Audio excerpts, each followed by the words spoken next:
All right, Robert, what did you think? It looks like the decision is made. We all sort of know where you stand on the quarterback deal. But did you agree with the decision at the time? And what do you think Ron is going to do when he announces a starter this week? I have no clue, guys. No clue at all. I kind of thought that Ron was, had hitched his wagon to Heineke because of what Heineke has brought to the team. And then you see Carson Wentz go in at the end of the game, and lead a touchdown drive, kind of showing you why he kind of should be the guy moving forward. For the Commanders, it's just a weird situation. I said this over the past couple of weeks.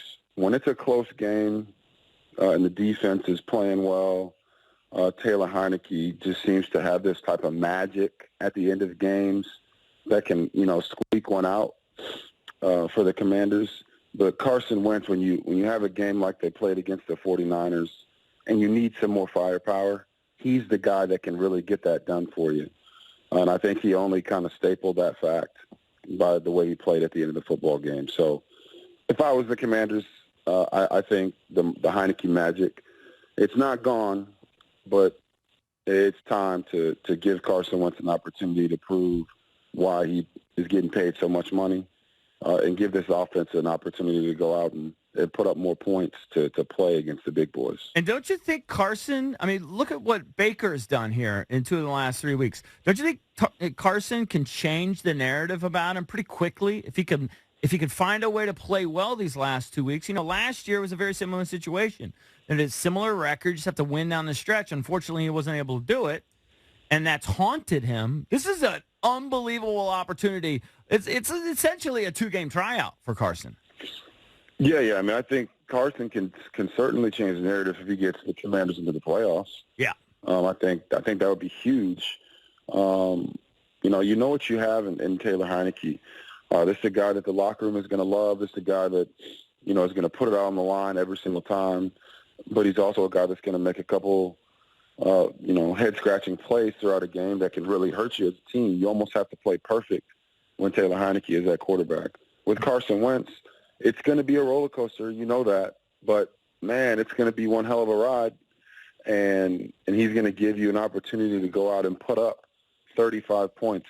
And when you're playing against these teams, you just saw what the Cowboys and Eagles did. And the Eagles, put up 27 on offense with the backup quarterback and Gardner Minshew, 34 total. You have to be able to score with these teams when your defense isn't playing at the top of its game. Now, Washington's defense has played really well this year, but against the 49ers, it didn't go the way that they wanted. And if Carson had been playing the whole game, there would have been a better chance for them to keep pace with the 49ers. And I think that's kind of what the Commanders need at this point. I agree with you. Now, don't you think, though, that they still need to stay with kind of the max protect, run-first mentality? I feel like in the first 6 games, they were like, oh, we got this great toy. He's got the big arm. We're going to do the 40 throws a game and do everything. But what their formula has been with Heineke is more ball control, and that's worked for them. And I think if Carson runs that same ball control, he has a better opportunity for success.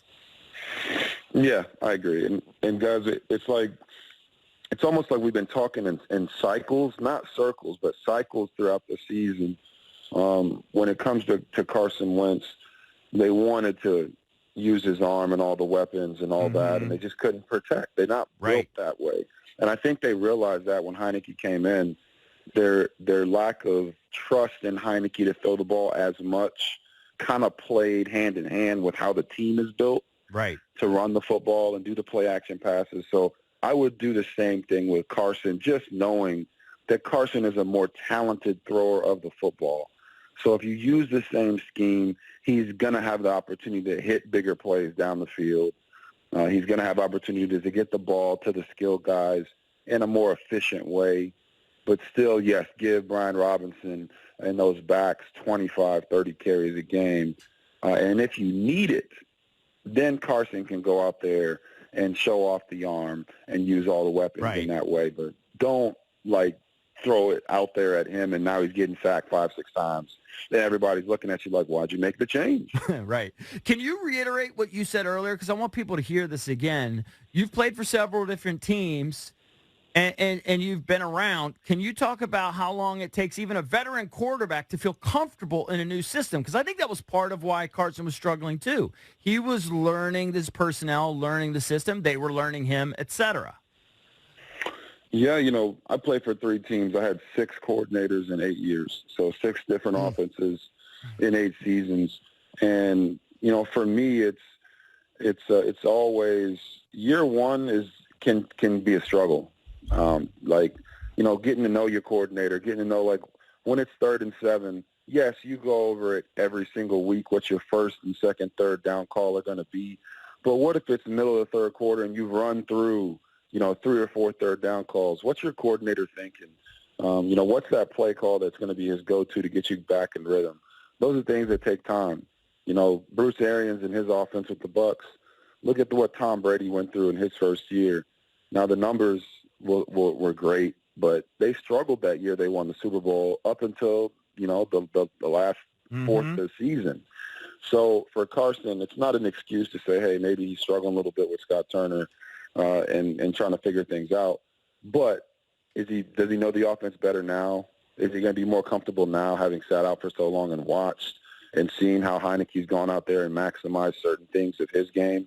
Is that going to help Carson maximize certain areas of his? Yes, I do believe it will. But at the end of the day, Carson only has this opportunity now because Taylor Heineke has shown who he is. And now Carson has an opportunity to truly show who he is in these last 2 games, and he's got to go out and seize it. All right, Robert, I want you to make the call. All right. I'm going to give the Giants the 6th seed. They're 8-6-1. They've got an edge. They've got the Colts and the Eagles, who may be resting their starters in the last game. So for that last playoff spot, you've got the Commanders, who right now are 500 at 7-7-1. You got Seattle, the Lions, and Green Bay, all 7-8. Green Bay and the Lions play each other in the last week. The Lions have Chicago this week. Green Bay has Minnesota. Seattle's got the Jets and Rams. Who does RG3 believe makes the playoffs? Wow. I mean, right now, the way that it's shaping up, it's almost as if the Packers get into the playoffs. Everything's been going their way the last few weeks. I kind of said this on Monday night. It's almost as if the Packers have done a flipperoni.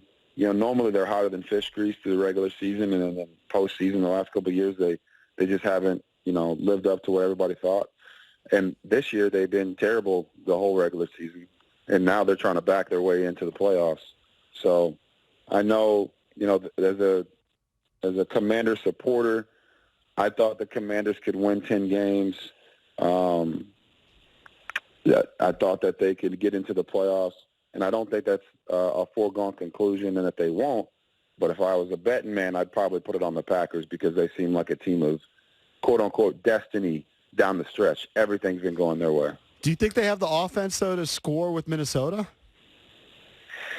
I mean, if Minnesota gets hot like they were against the Colts in that second half, no, I don't think. I mean, there's very few teams that have the offensive firepower to keep up with Minnesota when they're clicking on all cylinders. But that's not who Minnesota's been all year. They've been a one-score, beaten machine as far as every game except for one that they have won has been a one-score game. Right. So it's not like they're blowing people out or scoring 40 points. I think the Packers, if they're going to win out, their defense is going to have to keep showing up like they did against the Dolphins. And Aaron Rodgers in that offense, it looks much better now. Like the receiving core is way better than they were at the beginning of the year. They still got A.J. Dillon and Aaron Jones, even though they didn't give Aaron Jones the ball pretty much at all this past game. So the fact that they won was impressive when they didn't use their best offensive weapon. But I think it comes down to teams winning football games, playing complementary football. It's not just about one side of the ball. And I think you've seen that the past couple of weeks with some of like Josh Allen and Patrick Mahomes. They haven't had their greatest games, but their defenses have showed up. Their running games have showed up for them, and it's helped them win those games. Now you see who the best teams are, not just who the best individuals are.